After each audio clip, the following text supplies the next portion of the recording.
Hi, I'm Humberto da Silva. Welcome to the Syndicalista TV World News. Let's start, where else? In the Middle East. The UN has authorized a no-fly zone over Libya. This has allowed NATO jets to prevent Libyan jets from utilizing the innovative riot control measure of strafing protesters. World leaders are singing a chorus for Muammar Gaddafi to step down. Gaddafi is understandably confused, as he was recently lauded for giving up his non-existent WMD program. Tony Blair, George Bush, and John McCain, among others, had all gushed praise for the reformed terrorist. Good thing for freedom-loving Libyans, their country has oil. In Yemen, authorities have learned from Libya that using heavy weapons against protesters can result in UN-NATO intervention. So instead, Yemeni police are using small arms to shoot protesters in the head from the tops of buildings. Yemen's government is actively promoting its internal al-Qaeda threat to justify suppression of protest. But because Yemen doesn't have much oil, don't expect any duty to protect type interventions anytime soon. In response to massive protest, Syrian dynastic President Bashar al-Assad is doing the dictator's dance and promising a slate of reforms. Like in Yemen, Syrian security forces have taken to shooting protesters in the head from rooftops. Internet and cell phone services are down. The Syrian uprising would normally be a huge story given Syria's antipathy towards Israel is second only to Iran's.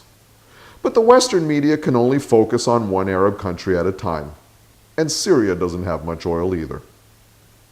In Bahrain, Saudi troops armed and trained by the US have moved in to support the ruling royal family against more massive protests. Bahrain has lots of oil and hence merits intervention. But don't expect to hear any more about this on any channel except Al Jazeera. And if you live in the US, don't expect to hear any more about this at all. Now to the Far East. 11 million liters of radioactive water have been released into the Pacific Ocean from the Fukushima nuclear power plant in Japan. Tokyo's drinking water has been deemed unsafe for infants. Plutonium has been found in recently harvested food in Taiwan. Radioactive cesium has been found in California milk. Meanwhile, the Tokyo Electric Power Corporation wisely announced it would be scrapping the Fukushima reactors. In a Japanese version of the Toxic Asset Recovery Program, the Japanese government is considering nationalization of the radioactive Fukushima ruin. So let's move on to more Eurocentric news. Last week, over 300,000 rallied in London against government austerity measures. Despite the diversity of protesters, corporate media images showed only anarchists breaking windows.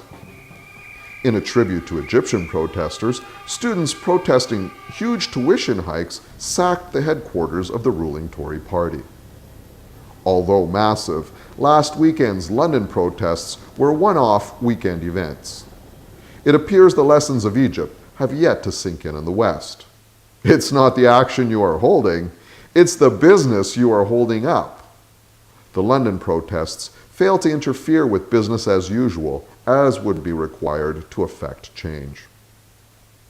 Portugal is due for shock treatment. A succession of governments bought used German submarines and bailed out the banks to the tune of gazillions of euros. Now, to cover the debt, the banks are lending the Portuguese government money at 8% after borrowing it from the European Central Bank at 1%. The only collateral needed to run this scam are bonds issued by the Portuguese government. After issuing these bonds and failing to pass an austerity budget, the ostensibly socialist Socrates government up and quit. Portuguese corporate media outlets report ad nauseum the need for reducing public services. One commonly targeted benefit is the 200 euros provided monthly to Roma who register their kids in school. As in London, the massive protest has not been sustained at the general strike level that enacted change in Egypt.